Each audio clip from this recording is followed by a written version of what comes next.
Okie dokie, ladies and gentlemen, this is going to be our grand finals, all set up, good to go. It's going to be Nausea and Murko. So these guys are both insanely fast players. There's no doubt about that. We've seen it in the semi-finals. Nausea, we recently saw him in our first to 10 series where he narrowly lost to Irish Madness 10-8, giving us one of the best first 10s I've seen for sure. Very entertaining. And Murko, I mean, you guys have seen the Community Cups by now. You know how good this guy is. He's won back-to-back Sunday Community Cups.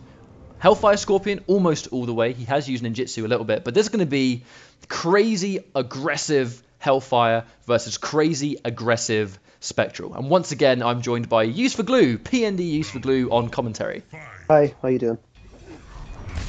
Okay, so immediately this is going to be a very interesting match. I do wonder how much of that float Scorpion can teleport on reaction. Well, we've already just seen that Spectral's back 1-2 goes over Scorpion's back 4, so... Get down, son! How about that? That spear's definitely an answer for it. Nausea has excellent defense, and I really hope he starts to implement it against Murko, you know. Oh wow, so the hitbox of the ground pound is actually going to catch the teleport on the other side, so that's not going to be as much of an attractive option. Gets tagged, pressing buttons, Nausea's going to hit confirm that. Murko forced to use his breaker. Oh my god, again, the patented Nausea, just not afraid to charge when he feels like it's going to win. So if I'm correct, Nausea still has access to a safe armored move, if I'm right about that. I think it's the Soul Blast. Soul push? It's either the Soul Push is either really hard to punish or it's safe. But it can be armor broken. That's the one thing, it can be armor broken.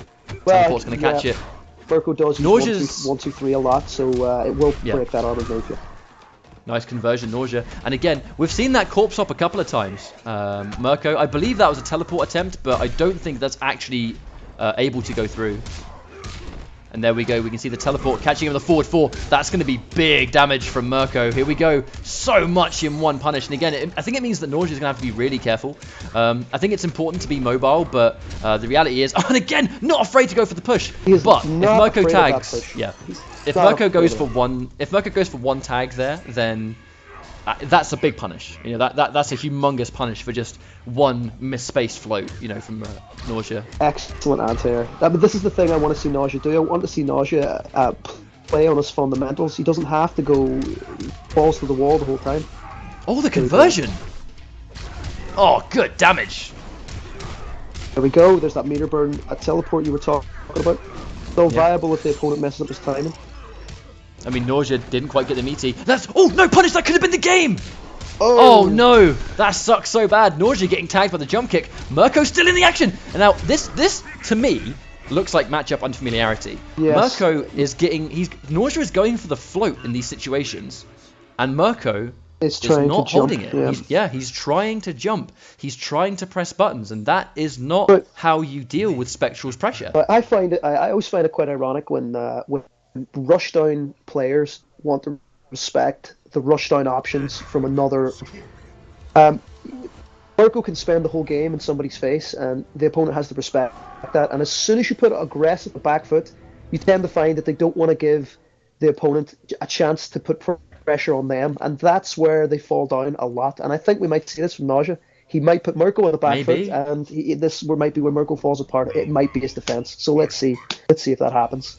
There definitely looks to be an element of unfamiliarity. I mean, the universal stuff like that, catching a jump kick and teleporting, that's going to work on every character. But it's when you're on the back foot and you're being pressured by Spectral, you need to know what you have to hold and what you can disrespect. But it looks a little bit like Murko is unsure. But this match, because he's establishing his Hellfire offense and getting good reads in the neutral, this is why... I mean, he's not having to deal with Spectral right now, you know. This could be any Ermac variation, I guess with the exception of Mystic Push, where this offense is going to be almost universal. And just like that, a dominant round because Murko didn't have to worry about it. This is what we're talking about. If he can put Murko on the back foot, and he's gonna definitely open him up. He looks like he's gonna open him up every time he touches him. Yeah, every time. And again, trying to disrespect it. History's going to repeat itself. Nausea, you can tell he's used to people trying to jump out as well. 41%. Question is, what's the mix? Disrespects it.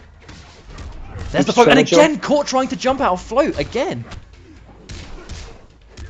I wonder if it is constantly that Murko is trying to jump kick teleport, because he got it a lot in the first round, and he's got it just now. I think he's trying to jump out of the ground pound. I think he expects the ground pound to be coming far too quickly. It's going to cost them, man. I think once we've all been in a situation where we're unfamiliar with a certain offense, but it's Oh, the obvious right meaty now. ground pound frames. It's obvious that Murko is not comfortable with the spectral pressure, and I think Nausea knows that. He's experienced enough to know that. I think Nausea looks very comfortable in Wow. Murko's offense. I don't know if you agree. Well, I think there's a little bit of like this neutral was quite interesting. Oh, Nausea reluctant to go for the anti-air. Good block, going straight through, probably predicting some sort of reversal. Yeah. That is going to be quite interesting though. I do wonder what Scorpion's options are going to be for dealing with armoring through the gaps, because his only armored option now is takedown, which is going to go way too low. But is it even going to matter? Murko tags a full combo. We've seen the damage. This could even be death actually. Yeah, this looks bad. The mix-up's going to be meaty or grab. Oh no! There was the game for both players. That was the game. I think Murko dropped the combo and Nausea dropped the punish. So I don't think anyone was ready for that to actually be a teleport that was committed to. In that situation, I don't think anyone in their right mind would have anticipated him to dedicate to that teleport. And he did it. I think that might have even surprised Merkco. Yeah, I think Nausea should stick with the same match. It's clear that if he can get his offense started, he's going to win. But again, it's not to take anything away from Murko. It's difficult to stop Scorpion, and I think Nausea's doing a good job of it. And like I said, every time he relies on his fundamentals, his spacing, anti-airs, and his reads, he gets results. Wins the exchanges, for sure. and I want to see. It's what Murko's known for, right? It's what Murko's known for. It's just nice catch on the forward four as well, knowing that he's just out of range for every other string to connect to not connect. Yeah, dropping. I mean, the thing is, normally dropping it at the end of the combo isn't so bad, but Spectral does get a massive chunk of damage off that when he ends in charge. Oh wow! Forward two's gonna hop over the ground pound. Throwing out a lot of these dives now, so if you can just calm this down. Anti-air again drops the combo. There's that safe armor. Oh, catches the plus frames. Nausea not ready, and again that's actually 3 bars. Murko could win the round on this. The question is, what's he going to do to try and secure it? Disrespecting the grab! Oh my god! Oh, we're seeing a lot of nerves right now. We're seeing a lot of buttons being pressed. A lot of stuff going unpunished, but that's natural. It's a fast-paced game these guys are playing. Now I wonder what Nausea's answer is going to be. Oh, there we go. Nope. So he is actually going to catch the meaty frames on the takedown. So when Ermac lands, he's going to get hit by the takedown anyway because the frames are still active. Oh, another forward four. Nausea's going to have to be ready to block those. Every time he eats one, it's like 40% minimum. Look at how much damage he's done already before it's even over. 43% into pressure. Nice grab. That's going to put him in a great situation to take the second game. Or his second game, I should say. Not all over yet. I think that's it. Has the resource, he has Breaker on hand. Armor, yep. Yeah, he goes for the safer option, but as I say it, Merkco ready. And he's going to take that second game for himself. 2-1. Yeah, that conversion is one of those conversions that weren't really conversions. He already doing the Hellfire in from the poke, but he at least he finished the combo. So that was a very nice way to finish that game. I think Nausea should take some time. I think she take some time out here and just really Oh, okay, he's going straight in. So. No, he's going straight in. I think what it's coming down to at the moment is it's very hard to keep a lid on this guy. You know, Merkco is as slippery as it gets. When you knock him down, you normally go, right, now is my time to pressure. But Merkco is getting away with so many wake-up teleports because he's just not getting meated, you know. He's not getting meated as much. And Merkco is just almost teleporting for free. He's getting out of there. There's no corner pressure. There's no mid-screen pressure because his reads on when to teleport are so strong. And Nausea gets hit by a full jump in trying to anti-air with down one. This is the anti-air, which is, I think that's going to shake him for the rest of the game now. I think he's going to be really reluctant to anti-air now for the rest of the game. So if I was Murko, I would jump. I mean, I would jump a lot now. Oh no, wasn't ready for the hover, so unfortunately that was a full combo just left on the table, and Merkco's going to answer back with one of his own. Now this is really bad actually, because Nausea, unfortunately, and yeah, just like that, Merkco finds himself in tournament point for, could be the 3rd Sunday in a row, but 3 bars of meter, no bars for Nausea, this is how he's going to get it done. Murko has not let him away with the drop move in the neutral once, so he's definitely getting the better of Nausea in that exchange. Oh, trip guards with just a grounded normal. Oh, and he catches him in the air. Get back down, son. Big spirit. Throw, big damage on that throw. Well, 14. definitely gets the setup, catches him with the push, or the charge, I guess. You know, I think Nausea's landed every single one of those charges 3-1. Oh my god, Nausea's risking everything on that charge! No, he bets everything, that's game over! Murko is going to take the 3rd tournament in a row, convincing fashion and Nausea. Unfortunately, betting the entire farm on that charge is not going to be good. Murko, I believe that's 3 Sundays in a row. I think I just gave him the kiss of death, that he hit every one of them. But that last dive was blocked, and he was punished. Again, he has other options. He has a safer armored move that he can use, but he keeps going for the dive, and I'm sure he's going to be disappointed with himself. I'm sure he wanted to keep a lid on Murko, and he didn't. Well, I think one of the big things about Nausea is just it's those make or break charges. Where when we see Nausea play, some of his best sequences will actually start from the knockdown of the enhanced charge. So, you know, when it works, you can understand that he took the read to get that sequence going, but we do see so frequently where it's almost like there isn't as much of a reason to constantly go for the charge, you know. It's easier said than done against Hellfire because of how much pressure he gets, but it's the damage, you know. He gets good damage when he tags you, and you're giving him that every time. The reason that I quite like the soul push, armored soul blast that Ermac has in Spectral is that if you hit somebody with that move, they get put to full screen, where you get to establish your float game again, which I think was working for quite a while. So if he had hit him with the armored soul blast, he could have got away and tried maybe to work his float game in.